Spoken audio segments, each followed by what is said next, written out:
Yay, we're back. Thanks for staying with us. We have right here on the couch Orondaam Otto. He is a Nigerian social entrepreneur, education advocate, and philanthropist. He's the founder of Slum2School Africa, a non-profit organization and the first to build a virtual learning classroom in sub-Saharan Africa. He's also the creative director or CEO, founder of Inked Memories. How are you doing this morning? I'm very excited to be here. We're excited to have you. It's been a while. It's been a while. Yeah. It has been a while. I've been focusing on all the work we do across the world, across the country, across the continent, with Slum2School. But really excited to talk about Inked Memory today. I'm excited to learn and glean into the inspiration behind Inked Memories. But first, I'd like to say my condolences.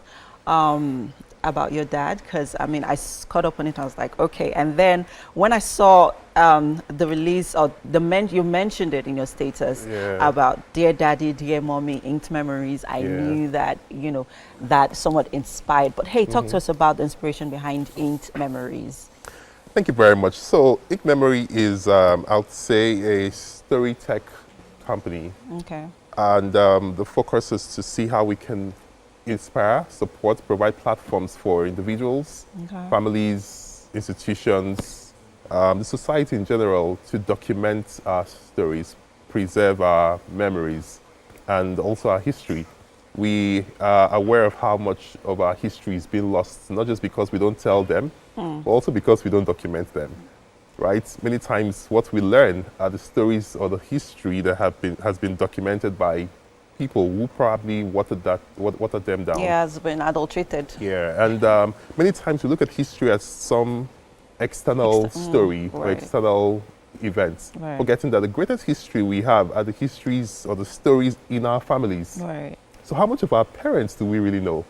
How much of your mother, of your father? You live with them every day, but you probably just don't know the first school she attended, the first relationship she had, her mistakes.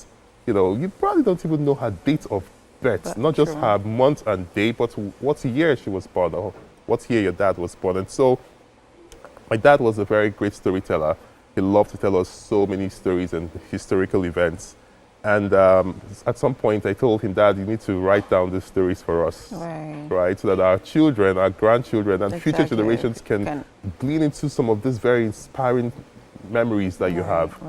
And I got him a journal in 2022 to write down those stories. Nice. And I just would always follow up with him, Dad, how much have you written? And I realized that throughout the year 2022, he didn't write a word in the journal. And then in 2023, we went around that same conversation. Dad, I need you to write down the stories here, don't just tell us.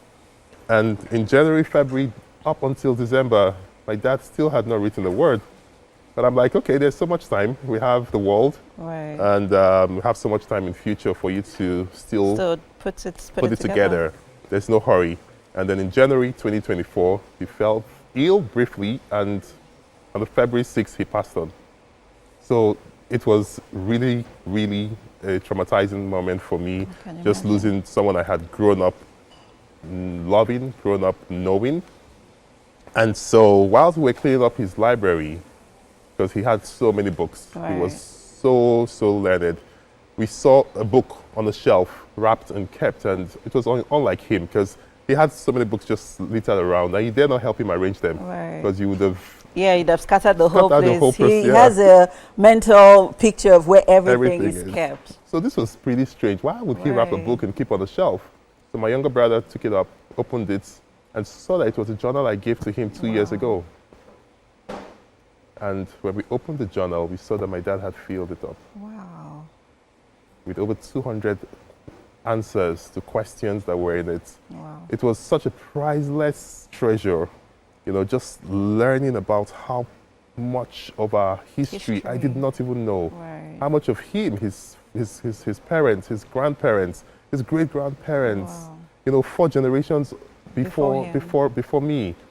And the schools he went to, some of the mistakes he made, advice to, lessons. There was just so much in that journal. And I mean, I cried just reading through it. Wow. There were things he said, how proud he was of me, things that he wanted me to keep on doing, things that he loved. I'm like, why are you not here to say all of this? And at that moment, I knew that this was not just about me. Every family needed to experience such a moment. Every child needed to gift their parents a journal to document those stories. Because many times, memories fade. They do. But ink remains. True. Right? And when you look back in history, what helps us know what happened was just the stories that were documented. You know, it's amazing that you'd say this, because over the weekend was my younger sister's introduction, and we were reliving my dad's bride price, my dad's list, his bride price list. And then it reminded us of, you know, our parents back in the days used to have this briefcase where they used to keep all their precious documents, or you know, documents, all those papers that were precious to them, their results.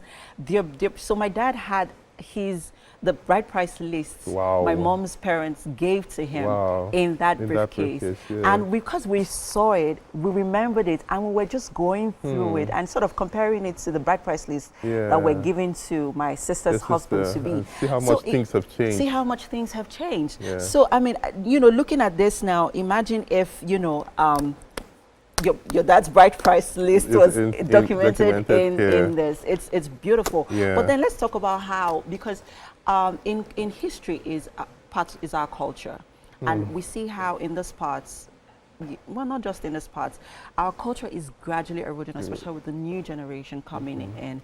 How do you think this journal is going to greatly influence preserving that culture? And regardless of wherever you are in the world, especially with you know, the Jackpot syndrome, that is, you know, you're still being able to preserve parts of our culture and carry, you know, it with us wherever we go. Yeah, that's a very, very important point you have made, because the truth is, every other day when we don't document history or stories, culture erodes. Exactly. Things are lost, languages are. And so the journals, Dear Daddy and Dear Mommy, you could open that. This is for dads and that is for moms. For mom, because everyone has a story, mothers and fathers. It's it has 360 questions and prompts. Wow. Right. It comes with a premium fountain pen, right, with refillable inks. Refillable inks. Yeah, and a pen, and the journal. Oh, this reminds me of the medieval times. Yeah. You know, just inks out of the Victorian age. You know, use Aristotle, Socrates, and all the sages. This is beautiful. Yeah. Well, then how do you get the ink to? There are 3 refillable inks in it. Great. Okay. Yeah. So this is the journal. This is for dads. Okay. It's fully colored with pages, 360 questions. Oh, wow. Across 10 chapters. Okay. So the first chapter talks about your early days of your life as a child. Oh. With about 40 questions that dig deep into, you know, where you were born, what it was like growing up, the family you were born into, what's the times look like. You know, there are lots of questions around. I mean, this is definitely a must-have for every family, I would say. And I'll just want to say thank you so much, Otto, for blessing us with this gift. It's a gift, and I think it's a gift that every family should have. This is going to be passed on from generations to generations, and I'll just say well done, Otto. Thank you. I'm definitely going to get one. I'm gifting you one. Yes! I'm excited about that. Thank you so much. You're welcome. Thank you. And this is most importantly for people who are grieving. I wouldn't really say people were grieving. We're not taking out from people, you know. I just feel like it's a wholesome experience. Yeah. You know, it's a wholesome experience. That you can always go back. You can always and feel so close to your parents. To your parents, your grandparents. Exactly. It is a treasure, right? We need to go. Yeah. I mean, thank you. We can't exhaust talking about this book. I mean all of it. And if we continue, we won't leave here. Thank you so much, Otto, once again. I think this is a book that you must have. Dear Mommy, Dear Daddy by Otto Orondaam by Ink Memories. Let's preserve your memories. We have to go on a quick break now. The show continues shortly, people. We have parenting next. Stay with us.